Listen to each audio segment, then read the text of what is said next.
Hello बच्चों, मेरा नाम डॉक्टर कपिल जैन, आपका केमिस्ट्री प्रोफेसर, केमिस्ट्री गुरु।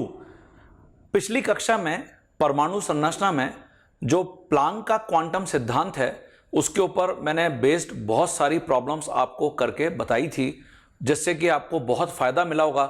मैं ऐसी पूरी उम्मीद कर रहा हूं। और प्लांक का जो क्वांटम सिद्धांत है उसको हम कैसे एक्सप्लेन करते हैं वो भी हमने समझ लिया है। ये जो प्लांक का क्वांटम सिद्धांत है, इसके बिल्कुल बाद में 1905 में आइंस्टीन ने अपने प्रकाश विद्युतीय प्रभाव, फोटो इलेक्ट्रिक इफेक्ट को एक्सप्लेन किया था। जो प्रकाश विद्युतीय प्रभाव है, आज इस लेक्चर में आपको मैं प्रकाश विद्युतीय प्रभाव होता क्या है और इससे संबंधित किस प्रकार की प्रॉब्लम आपको आपके कॉम्पिटिटिव एग्जाम में देखने को मिलेंगी वो बताने जा रहा हूं। तो शुरू करें, चलिए। आइंस्टीन का प्रकाश विद्युतीय प्रभाव, जिसको हम आइंस्टीन फोटो इलेक्ट्रिक इफेक्ट भी बोलते हैं, ये 1905 में आइंस्टीन ने बताया था। ओके, तो आपने नाम तो इसका जरूर सुन रखा होगा। इसके कारण आगे इनको बहुत ये फेम और बहुत सारा नाम इनको मिला था फोटो इलेक्ट्रिक इफेक्ट के कारण। सबसे पहले जो आइंस्टीन का प्रकाश विद्युतीय प्रभाव है, इसके ऊपर एक छोटा सा वीडियो मैंने बना रखा है। तो इस वीडियो को देख लेते हैं कि किस प्रकार से आइंस्टीन ने प्रकाश विद्युतीय प्रभाव के लिए एक्सपेरिमेंट परफॉर्म किया और क्या हुआ होगा। तो देखिए, ये वीडियो आपके सामने यहां पर प्ले हो रहा है। In an evacuated tube, as shown here, is coated with active metal. Electrons may be emitted from the metal when it is irradiated by the light. This effect is called the photoelectric effect. Einstein explained the photoelectric effect by using Planck's concept of light as a stream of photons. When light of longer wavelength is struck on electrode, no electrons are emitted. Einstein proposed this is so because the individual photon do not have sufficient energy to. हाँ बच्चों, तो ये video आप सभी ने देख लिया। इसके अंदर आपको मेरी ही आवाज में इससे रिलेटेड कुछ बिंदु बताता हुआ मैं दिख रहा हूं, जिसको मैं आपको यहां पर थोड़ा सा वापस समराइज कर देता हूं। जो ये प्रकाश विद्युतीय प्रभाव है, इसके अंदर आइंस्टीन ने कैथोड रे ट्यूब में, कैथोड किरण नलिका के अंदर जो धातु से बनी हुई प्लेट्स हैं उसके ऊपर विकिरण को गिराया था। और जो कैथोड वाला एंड है, जो कैथोड वाला धातु है, जहां पे कैथोड मतलब जहां पे ऋणावेश है, नेगेटिव चार्ज है, तो उसके ऊपर उन्होंने बाहरी स्रोत से विकिरण को गिराया और उन्होंने क्या देखा कि उस धातु से इलेक्ट्रॉन्स निकलते हैं। और इसको देखने का मतलब क्या हुआ कि जो सर्किट आपको अभी मैंने बताया, उस सर्किट के अंदर करंट का जनरेशन होता है। ये देखिए, पिक्चर आपको दिख रही है यहां पर। इसके अंदर जो अमीटर लगा हुआ है उसके अंदर करंट का जनरेशन हुआ, जैसा कि अभी हमने वीडियो के अंदर भी देखा। तो इसीलिए इस प्रकार के इलेक्ट्रॉन जो बाहरी स्रोत से विकिरण को धातु पर गिराने के बाद निकले, इसलिए उन्होंने इन इलेक्ट्रॉन का नाम रखा प्रकाशीय इलेक्ट्रॉन, फोटो इलेक्ट्रॉन। फोटो मतलब लाइट होता है। और इस प्रभाव का नाम उन्होंने रखा प्रकाश विद्युत प्रभाव। ठीक है, तो प्रकाश विद्युत प्रभाव का जो कॉन्सेप्ट है उसको और थोड़ा सा देखिए, मैंने यहां पे डिटेल में समझा रखा है।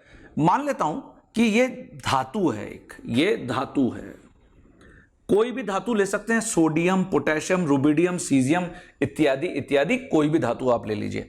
और प्रत्येक धातु में जो परमाणु होते हैं उनमें इलेक्ट्रॉन उपस्थित होते हैं। और इलेक्ट्रॉन ऐसे धातु में मान लेते हैं कि यहां वहां घूम रहे हैं, इनके पास कुछ इनकी गतिज ऊर्जा है जिसके साथ ये इधर उधर घूम रहे हैं। अब हुआ क्या, एक बहुत उच्च ऊर्जा वाला विकिरण हमने इसके ऊपर डाला। ये देखिए, ई विकिरण मतलब विकिरण की ऊर्जा, एच न्यू या एस सी बाय लैम्डा, एकदम उच्च ऊर्जा वाला विकिरण इसके ऊपर डाला, जैसे बिजली गिरती है ना, बिल्कुल वैसे ही।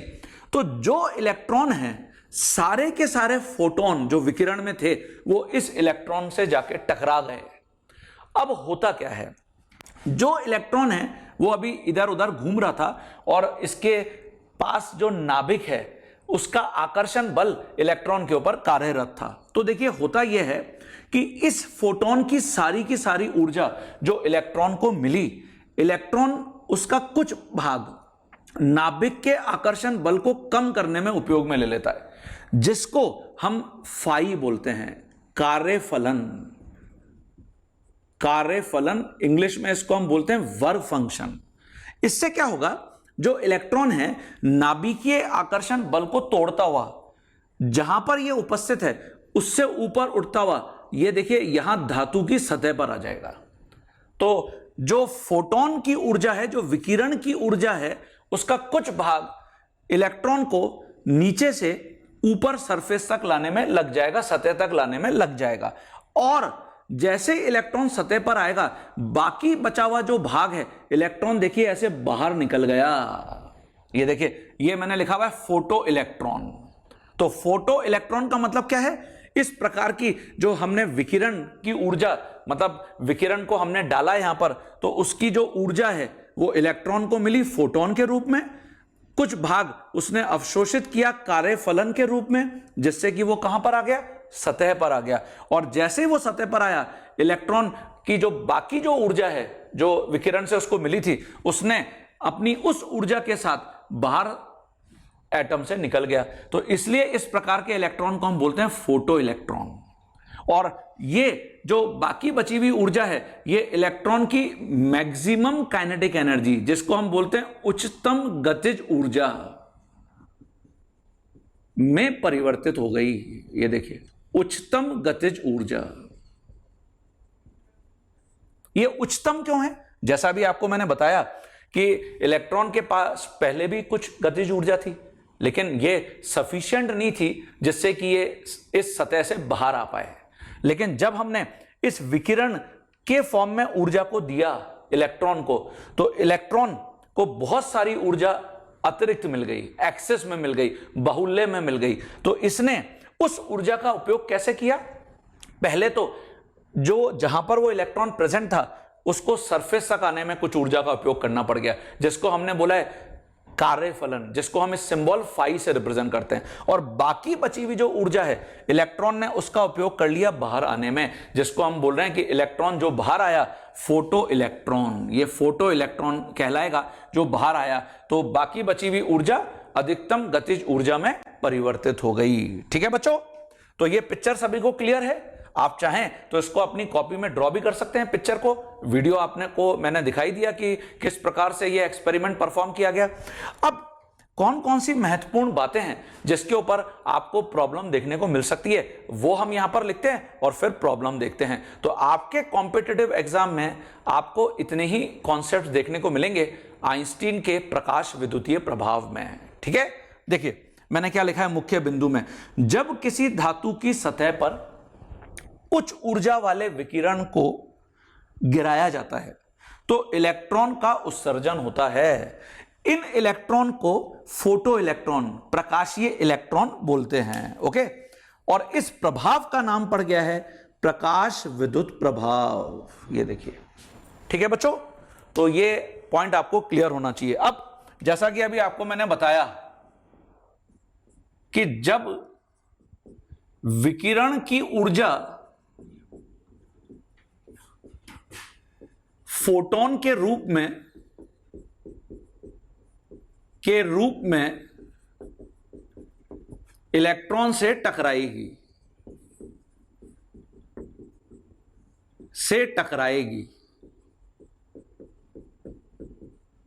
तो इस ऊर्जा का एक भाग इलेक्ट्रॉन को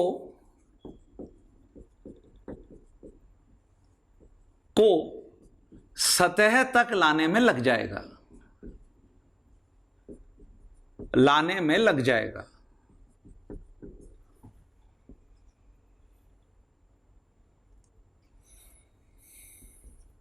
ये देखिए, लग जाएगा, है ना। तो इसको हम बोल रहे हैं कार्यफलन, जिसे उस धातु का कार्यफलन, जिसको हमने फाई से रिप्रेजेंट किया है, इंग्लिश में इसको वर्क फंक्शन भी बोलते हैं। उस धातु का कार्यफलन भी कहते हैं। ये देखिए, और बाकी बची हुई ऊर्जा, बाकी बची हुई विकिरण की ऊर्जा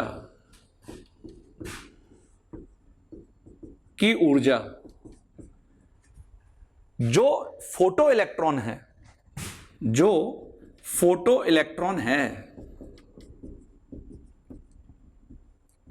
है उसकी गतिज ऊर्जा में परिवर्तित हो जाएगी, और यह गतिज ऊर्जा अधिकतम गतिज ऊर्जा होगी, उसकी अधिकतम गतिज ऊर्जा में परिवर्तित हो जाएगी।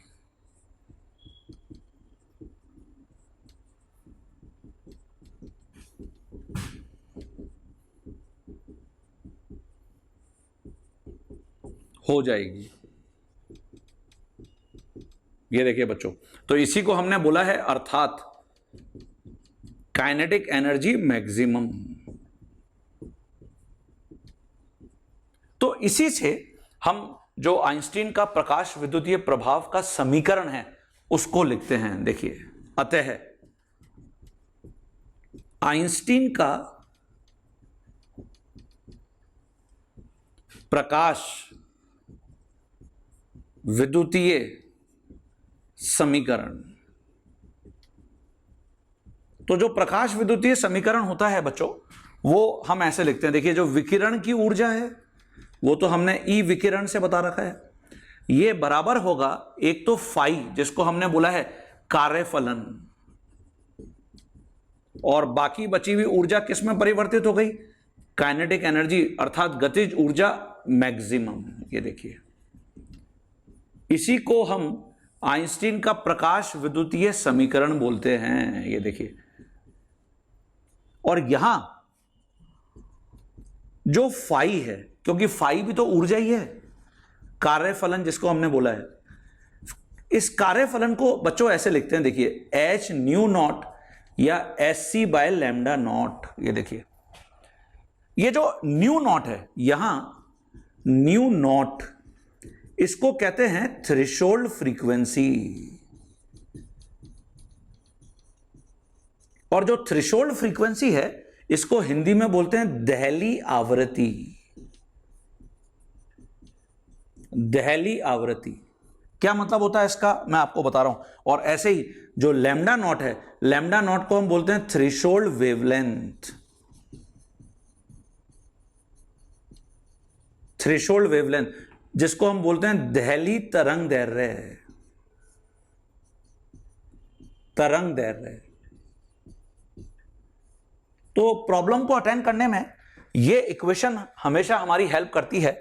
फाई और थ्रेशोल्ड फ्रीक्वेंसी जिसको हमने दहली आवृत्ति बोला है, इसको हम थोड़ा सा यहां पे और समझ लेते हैं। सबसे पहले ये पॉइंट्स अपने कॉपी में लिख लीजिए। अब आप सभी ये सोच रहे होंगे कि आइंस्टीन सर क्या ग्रेट साइंटिस्ट थे। एक्चुअली वो एक फिजिसिस्ट थे, मतलब भौतिज्ञ, जिन्होंने इस प्रकार के एक इंपॉर्टेंट कॉन्सेप्ट को इंट्रोड्यूस किया, तो तभी तो वो आइंस्टीन थे, है ना। तो अगर हम में से भी किसी को ऐसा करना है तो डेफिनेटली थोड़ी सी अलग सोच रखनी पड़ेगी, तभी जाके हम ऐसा कुछ काम आगे फ्यूचर में कर पाएंगे।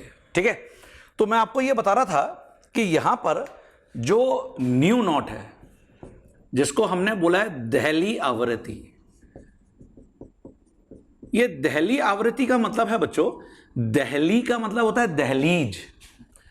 दहलीज का क्या मतलब है भाई, जैसे आपके घर में जिस कमरे में बैठ के अभी आप मेरा रिकॉर्डेड लेक्चर देख रहे हैं, तो उस कमरे का दरवाजा है नहीं है, और अगर आप कमरे से बाहर जाना चाहते हैं या कमरे के अंदर आना चाहते हैं तो आपको क्या करना पड़ेगा, आपको उस दरवाजे को, दहलीज को क्रॉस करना पड़ेगा। तो दहली आवृत्ति का तात्पर्य, मीनिंग भी कुछ ऐसा ही है। मतलब अभी हमने क्या लिखा कि जो विकिरण हमने डाला, विकिरण, ये ई विकिरण जिसका मान एच न्यू था, है ना, तो न्यू विकिरण की आवृत्ति है, न्यू विकिरण की आवृत्ति। अब देखिए, ये जो दहली आवृत्ति है, वो न्यूनतम आवृत्ति है जिसको या जिसके ऊपर जब हम विकिरण की आवृत्ति डालेंगे, विकिरण की आवृत्ति वाला प्रकाश डालेंगे, तभी इलेक्ट्रॉन हरकत में आएगा। मतलब जैसे ही ये ऊर्जा यहां पर मिली थी, इलेक्ट्रॉन हरकत में आ गया था ना, ये सरफेस तक आ गया था। तो इलेक्ट्रॉन को अगर जगाना है, अगर ये कुंभकर्ण वाली नींद सो रहा है, इसको जगाना है, तो इसके लिए हमको ये जो न्यू है विकिरण की आवृत्ति, इसका मान हमेशा न्यू नॉट मतलब दहली आवृत्ति से ज्यादा या दहली आवृत्ति के बराबर रखना ही पड़ेगा। इसलिए इसका नाम रख दिया गया दहली आवृत्ति। मतलब ये एक ऐसी न्यूनतम आवृत्ति है, न्यू नॉट एक ऐसी न्यूनतम आवृत्ति है जिसके बराबर अथवा जिससे ज्यादा जब विकिरण की आवृत्ति होगी, विकिरण की आवृत्ति को हमने किससे बता रखा है? हमने न्यू से बता रखा है, होगी, तभी प्रकाश विद्युत प्रभाव होगा। ये देखिए, प्रकाश विद्युत प्रभाव होगा। तो इसलिए इसका नाम रख दिया गया दहली आवृत्ति, थ्रेशोल्ड फ्रीक्वेंसी। मतलब न्यूनतम आवृत्ति जिसके ऊपर मुझे विकिरण की आवृत्ति रखनी पड़ेगी। तो मैं यहां पे लिख सकता हूं, अतः प्रकाश विद्युत प्रभाव के लिए जो न्यू है उसका मान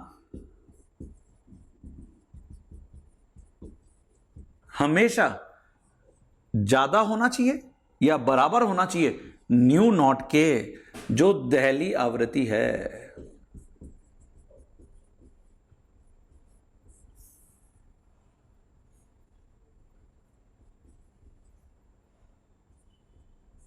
ठीक है बच्चों, तो फाई जिसको हमने एच न्यू नॉट लिखा है, S C by lambda nought लिखा है, थ्रेशोल्ड जो वेवलेंथ है, दहली तरंग दैर्ध्य, इसका भी मतलब यही होगा बच्चों। ठीक है, तो यहां पर आपको यह क्लियर हो गया कि दहली आवृत्ति हमने क्यों बोला है। ठीक है, अब मैं अगर इस इक्वेशन को, तो मैं लिख सकता हूं अतः समीकरण 1 से,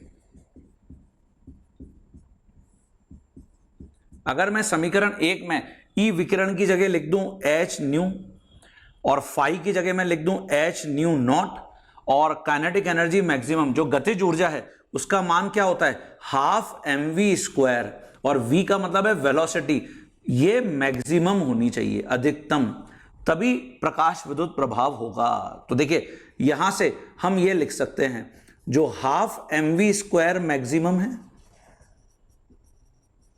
उसका मान H new minus H nu not हो गया। एच कॉमन आ रहा है, तो आप यहां से क्या निकाल सकते हैं, अधिकतम गतिज ऊर्जा का मान कितना है। ठीक है, ये जो फाई है ना बच्चों, जिसको हमने अभी कार्यफलन बोला, इसको हम केमिस्ट्री के अंदर आयनन ऊर्जा या आयनन विभव भी बोलते हैं। आयनन ऊर्जा या आयनन विभव मतलब वो न्यूनतम ऊर्जा जो किसी भी परमाणु को पूर्णतया आयनित करने के लिए चाहिए, उसको आयन में बदलने के लिए चाहिए। तो ये मैं यहां पे लिखता हूं।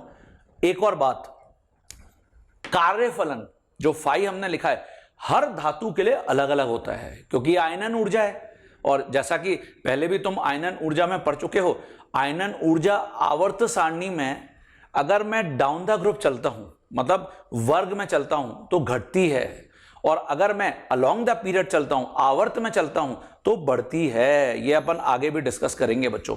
तो ये कुछ बिंदु मैं यहां पे लिखूंगा। तो बस प्रकाश विद्युतीय प्रभाव से यही आपसे कॉन्सेप्ट्स पूछे जा सकते हैं। ठीक है, तो ये पॉइंट्स लिख लेते हैं, फिर हम प्रॉब्लम्स को डिस्कस करेंगे। लिखिए सभी। देखिए बच्चों, यहां पे कुछ बिंदु और लिख देते हैं। फाई जिसको अभी हमने कार्यफलन बोला, को आयनन ऊर्जा, जिसको हम आयोनाइजेशन एनर्जी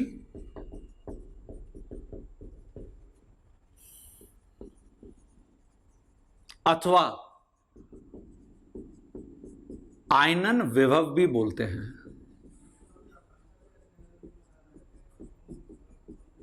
आयोनाइजेशन पोटेंशियल,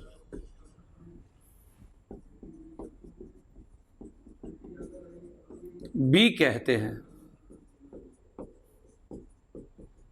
क्योंकि ये वो न्यूनतम ऊर्जा है, ये वो न्यूनतम ऊर्जा है जो जब हम किसी परमाणु को देंगे,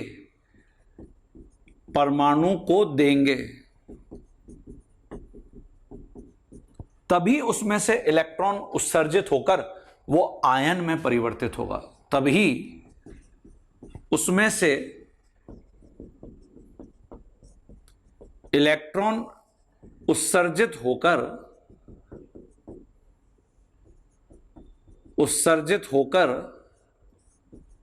वो पूर्णतया आयन में परिवर्तित होगा।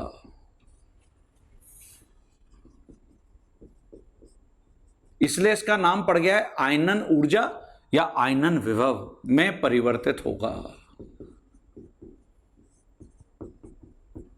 ठीक है। और जो अभी आपको मैंने बताया कि फाई कार्यफलन, जिसका मान हमने लिखा एच न्यू नॉट या S C by lambda nought, ये प्रत्येक धातु के लिए स्थिरांक है।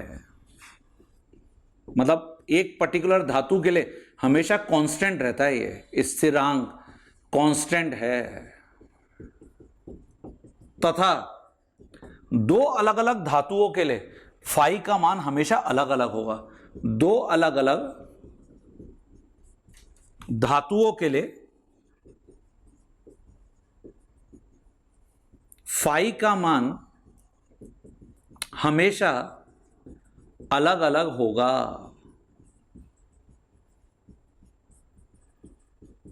तो ये आपको ध्यान रखना है। जैसे अभी हमने उदाहरण लिए थे सोडियम, पोटेशियम, रुबिडियम, सीजियम, तो सभी धातुओं का फाई अलग अलग होगा बच्चों। सोडियम के लिए ये हमेशा कांस्टेंट या स्थिरांक रहेगा, पोटेशियम का अलग, रुबिडियम का अलग, सीजियम का अलग। तो अब आपको किस प्रकार की प्रॉब्लम यहां से देखने को मिल सकती है, हमारा डिस्कशन उसके ऊपर होगा। तो मुझे लगता है कि जो महत्वपूर्ण बिंदु हैं आइंस्टीन के प्रकाश विद्युत प्रभाव में, वो आप सभी बच्चों को समझ में आ गए कि क्या क्या आपसे पूछा जा सकता है। क्या पूछा जा सकता है? आपसे पूछा जा सकता है कि अधिकतम गतिज ऊर्जा बताइए, और इसके लिए आपको विकिरण की ऊर्जा देके रखेगा एग्जामिनर, और आपको कार्यफलन का मान देके रखेगा, तो वो आपसे कैलकुलेट करा सकता है। या फिर आपको सिंपली क्या कर सकता है, जो दहली आवृत्ति है उसका मान दे देगा, जो अपन ने न्यू नॉट लिखा, और फिर आपसे कार्यफलन पूछेगा तो फाई का मान एच न्यू नॉट के बराबर होता है। तो मुझे लगता है ये पॉइंट सभी को क्लियर हो गए। आइंस्टीन का प्रकाश विद्युत प्रभाव सभी को समझ में आ गया कि जब भी मैं किसी धातु पर विकिरण, उच्च ऊर्जा वाले विकिरण को डालता हूं तो इलेक्ट्रॉन का उत्सर्जन होता है। इस प्रकार के इलेक्ट्रॉन को हम प्रकाशीय इलेक्ट्रॉन अथवा फोटो इलेक्ट्रॉन कहते हैं, और इस प्रभाव को हम क्या कहते हैं? क्या कहते हैं? प्रकाश विद्युतीय प्रभाव। ठीक है, तो ये सभी को याद रहेगा। चलिए, तो अब मैं आपको अगले लेक्चर में इससे संबंधित प्रॉब्लम बताता हुआ दिखूंगा। तो पहले ये अपनी कॉपी में लिख लीजिए।